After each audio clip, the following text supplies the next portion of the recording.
you need to spend 90 minutes a week with your partner talking. And that means you're telling each other about your life and staying in touch, so that you each know what the other is up to. And you're discussing what needs to be done to keep the household running smoothly. And you're laying out some mutually acceptable vision of how the next week or the next months are going to go together, right? So that keeps your narratives locked together like the strands in a rope. You need that for 90 minutes or you drift apart. And you need to spend intimate time together at least once a week and probably more like twice. And that has to be negotiated. And if you don't negotiate it and if you don't make it a priority, then it won't happen. So you imagine you've got a 3-year-old child, so sort of halfway through that initial period of socialization, and you take that child out in public. Okay, what do you want for the child? Who cares about you? What do you want from for the child? You want the child to be able to interact with other children and adults so that the children are welcoming and smile and want to play with him or her, and so the adults are happy to see the child and treat him or her properly. And if your child's a horrible little monster because you're afraid of disciplining them or you don't know how to do that properly, then what they're going to do is they're going to experience nothing but rejection from other children and false smiles from other parents and adults. And so then you're throwing the child out there into a world where every single face that they see is either hostile or lying. Men use the image of female perfection to motivate themselves. And that's exactly right. That's precisely what they do. You see that in the Tom Sawyer story. So Tom Sawyer is about 12 years old, and he's still hanging around with his friends like Huck Finn. And this girl moves across the street, Becky, and she comes out, and he's struck by her for the first time in his life. Something's changed. And the first thing he does is hop up on a picket fence and show off and balance in front of her. And he's saying, well, look at me, look at me. He's like the male bowerbird building something beautiful so the female will approve of it. And it's motivation. And that's something that I think modern women don't really understand about men. They don't understand that, at least to the degree that males are uncorrupted and not bitter because of being rejected, they're doing everything they can to kneel before the eternal image of the feminine. I had little kids, I made this kind of wrestling ring out of these 2 couches that we had that would hook together. And I'd bring them on there and, toss them up in the air and catch them, 8, 10 feet. No. A foot in the air and catch them, and they'd go like this, and then, I'd catch them and they'd laugh, and I'd throw them up and they're all freaked out, and then they'd laugh, and so they're learning trust with that in an embodied way, and they're also learning, and this is from stretching them out and wrestling them and twisting them around and letting them pull on your hair and hit you and all of those things.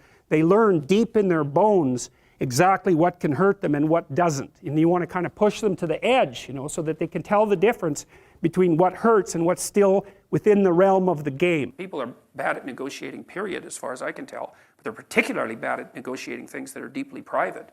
How much do you want your partner to know about you anyways? It takes a lot of trust to have a real conversation about what you need and want.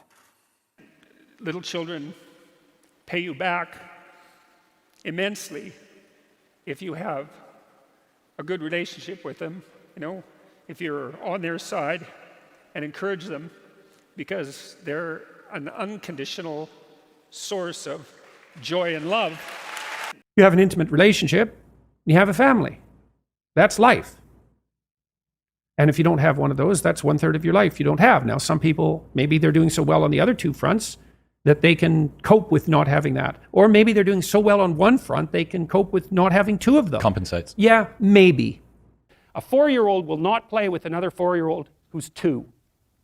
But a 5-year-old certainly will not play with a 5-year-old who's 2, right? Because the gap is just starting to get unbelievably large. And so the kids start out behind, and then the peers leave them behind, and then those kids are alienated and outside the peer group for the rest of their life. Well, those are the ones that grow up to be long-term antisocial, right? They're already aggressive. It doesn't dip down. Now, what happens to normal boys, roughly speaking?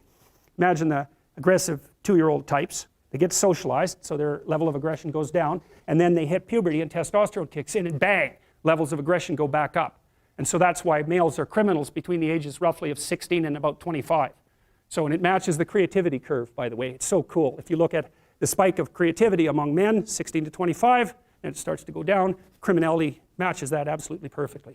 So that's quite cool. What peers do when they play is to push each other optimally in relationship to development. So imagine that you're playing chess with someone and you want a partner to play with.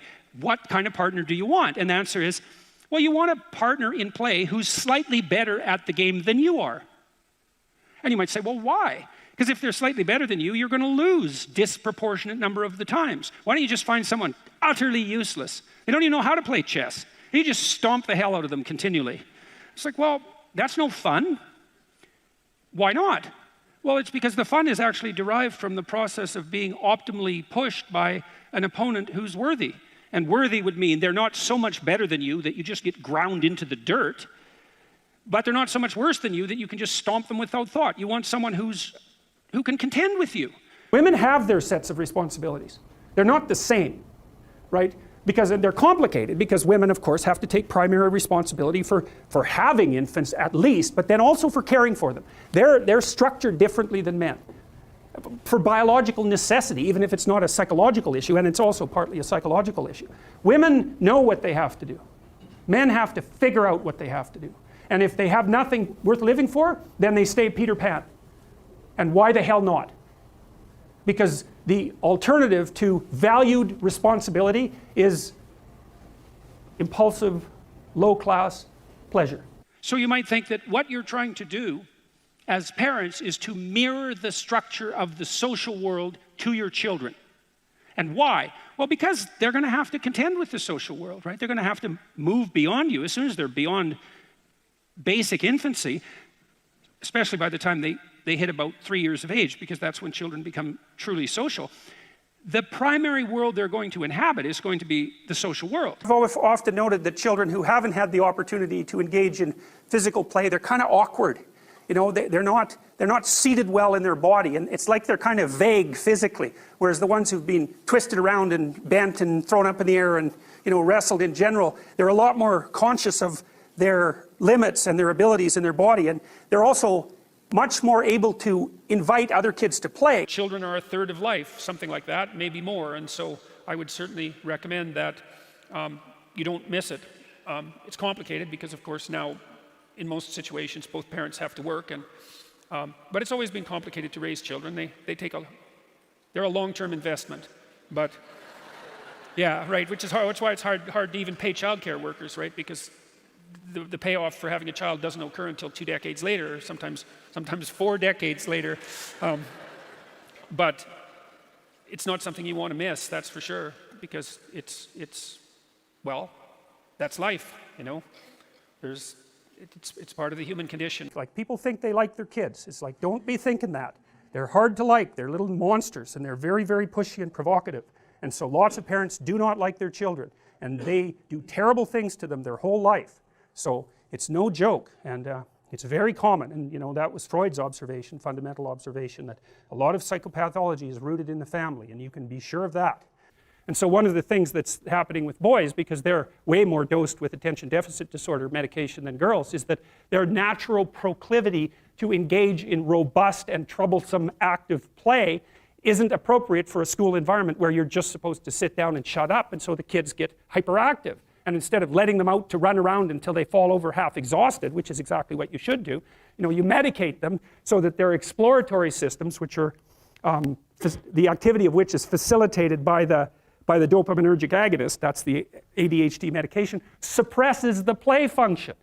It's absolutely appalling. There's no excuse for it, you know. But it's a good indictment of the education system, because why in the world would you take 6-year-old kids and get them to sit without moving for 5 hours? Unless you want them to grow up fat and stupid, why in the world would you train them to do that?